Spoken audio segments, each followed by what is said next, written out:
The purpose of this listening is to open you to greater awareness so that you can become enlightened and free yourself from false doctrines.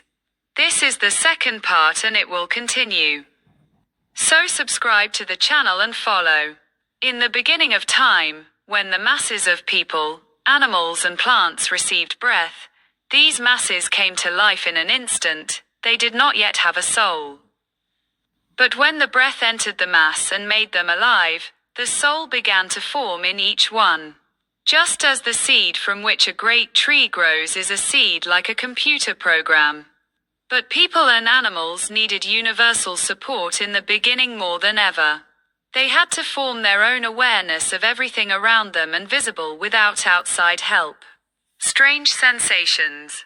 Thirst and hunger were something they had never felt before, but they all had instincts. Not like in the first moment a tiger would attack its prey.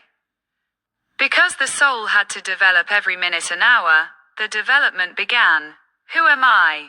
That is, the development of the soul. The soul was pure, and the consciousness was pure. It had not yet been polluted by anything. There was nothing that could pollute it. The human species came to life all over the world in small herds. And everything was about 10 years old or a little older in age and structure. Most people differed from other species of apes in having a little less hair than the apes. The universal effect was that from the very beginning they felt a certain unity with the other people around them. The claims and ideas that people were originally on 4 legs are not true. But it is true that initially people imitated the way animals move on 4 legs, trying to benefit in this way.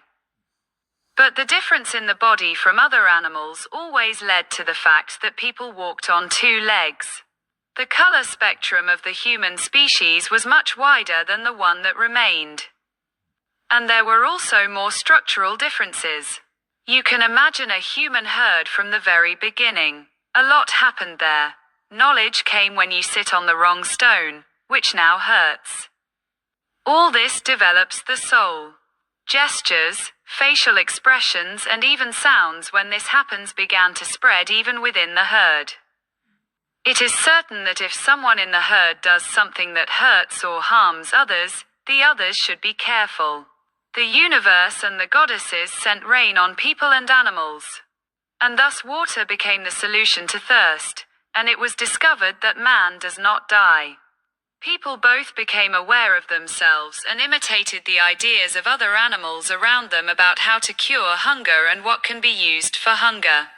Death is not immediately visible at the very beginning.